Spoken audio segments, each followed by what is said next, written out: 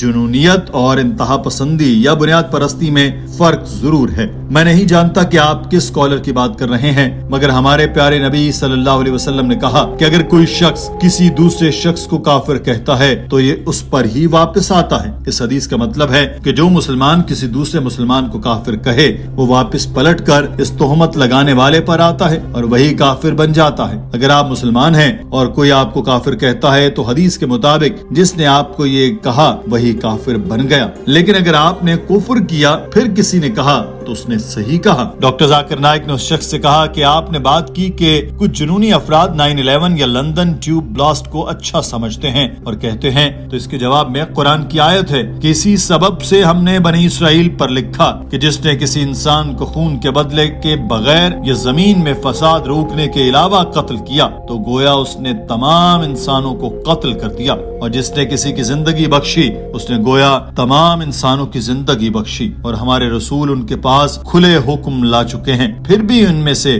بہت سے لوگ اس کے بعد بھی زمین میں زیادتیاں کرنے والے ہیں. قرآن کے مطابق کسی بھی بے گناہ کی جان لینا حرام ہے. ہمیں معلوم ہے کہ 9/11 میں 3000 بے گناہ لوگ مارے گئے، لندن دھماکے میں 50 لوگ مارے گئے، ممبئی میں دھماکہ ہوا 200 لوگ مارے گئے. کوئی بھی معمولی سا اسلام کا علم رکھنے والا شخص بھی ان حملوں کو اچھا نہیں کہے گا، یہ حرام ہے. مگر یہ بات صرف یہیں تک نہیں رہنی چاہیے. ہمیں 9/11 لندن دھماکوں کی مذمت کرنی چاہیے، مگر ساتھ ہی ہمیں عراق میں ہزاروں مسلمانوں کے قتل کی بھی مذمت کرنی چاہیے. افغانستان میں ہزاروں مسلمانوں کے قتل کی بھی مذمت کرنی ہے. بوسنیا اور گجرات میں بھی سینکڑوں مسلمانوں کے قتل کی مذمت کرنی چاہیے. ہم کیوں 9/11 کی مذمت پر ہی چپ ہو جاتے ہیں؟ میں نے یہی بات امریکہ میں ایک بندے سے کہی تو وہ بولا کہ ذاکر بھائی ہم ابھی صرف 9/11 کی بات کرنے کے لیے ہی آئے ہوئے ہیں. بھائی ڈرتے کیوں ہو؟ بات کرو. Why are you putting a full stop there? We also have to condemn the thousands of people who have been killed in Afghanistan, the thousands of people who have been killed in Iraq, the thousands of people who have killed in Bosnia, in Gujarat. Why do we stop there? When I asked a person in America that why are you putting a full stop? But Zakir, the situation is such we can't continue. What is it? Who are you afraid of? Doctor Zakir Naik نے بتایا کہ میں ممبئی میں رہا ہوں جس میں مسلمانوں کی زندگی بہت ہی مشکل ہے، مگر وہاں بھی کلمہ حق بلند کرتا رہا. اللہ تعالیٰ نے میری حفاظت کی. 9/11 سے زیادہ لوگ تو افغانستان میں مارے گئے، لندن دھماکوں سے زیادہ لوگ عراق میں مارے گئے، ممبئی دھماکوں سے زیادہ لوگ بوسنیا میں قتل ہوئے. تو کیوں ہم ان کی بات نہیں کرتے؟ جہاں زیادہ لوگوں کا قتل ہوا کیوں ہم صرف 9/11 پر ہی آ کر چپ ہو جاتے ہیں؟ لوگ کہتے ہیں کہ یہ وقت ایسی باتیں کرنے کے لیے نہیں ہے. میں ان سے پوچھتا ہوں کہ وہ وقت کب آئے گا جب تم لوگ مسلمانوں کے قتل کے خلاف بھی آواز اٹھاؤ گے؟ ہمیں یہ سمجھنا ہے کہ غلط کہیں بھی ہو وہ غلط ہی ہے. جو امریکہ میں ہوا وہ بھی غلط ہے، جو گجرات میں ہوا وہ بھی غلط ہے، اور اگر جو لوگ کسی بھی غلط کام کے ذمہ دار ہیں ان کو پکڑ کر سزا دلائیں تو کوئی مسئلہ نہیں، مگر آپ کسی بے گناہ شخص کی طرف انگلی نہیں کر سکتے. اگر 9/11 کے جواب میں کوئی گجرات میں دھماکے کر دے تو یہ غلط ہے، کیونکہ 9/11 میں بھی بے گناہ لوگ مرے اور گجرات میں بھی. گناہ کو گناہ سے دھویا نہیں جا سکتا. اسلام نے اس کی اجازت نہیں دی. جو لوگ بے گناہ مارے جائیں ان کے پیچھے رہ جانے والے ہمیشہ اس کمیونٹی یا مذہب سے نفرت کرتے ہیں. جو اس کا ذمہ دار ہو تو ایسا کرتے ہی کیوں ہیں؟ مگر پھر بھی آج تک پتہ نہیں چلا کہ لندن دھماکے اور ممبئی دھماکے میں کون ملوث تھا. میں نہیں کہہ رہا کہ مسلمانوں نے کیا یا ہندوؤں نے یا عیسائیوں نے. جس کسی نے بھی ایسا کیا اس نے حرام کام کیا، اس نے ظلم کیا. کوئی بھی سچا مسلمان کسی بھی بے گناہ کی جان جانے پر افسوس کرے گا، وہ کسی کی جان لینے کا کبھی سوچے گا بھی نہیں. 9/11 حملوں کا الزام مسلمانوں پر لگایا گیا، مگر صرف نام اسلامی رکھنے سے کیا ہوتا ہے؟ اگر اعمال اسلامی نہیں تو بندہ مسلمان نہیں ہے. If someone is killed in Gujarat, you do a bomb blast in Bombay. Why? Because the same community. Islam doesn't permit that. Imagine those innocent people who have been killed in the bomb blast in Bombay or London or New York. Those innocent people, their relatives, they'll become permanent enemies of those people who have done this. Yet the British government has not found out who did the London bomb blast.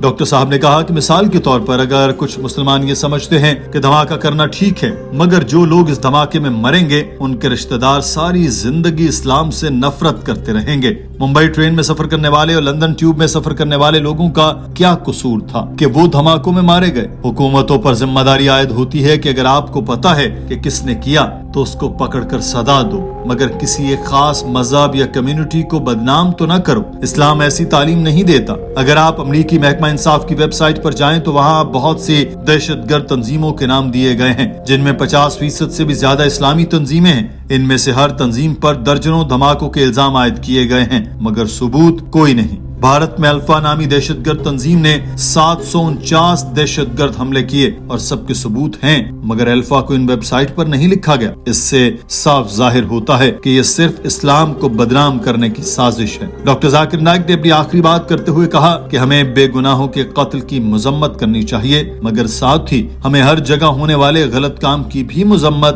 کرنی چاہیے۔ ناظرین، آج کی video کے بارے میں آپ کی رائے کیا ہے؟ کمنٹ سیکشن میں ضرور آگاہ کیجیے۔ اپنا خیال رکھیے۔ اللہ حافظ۔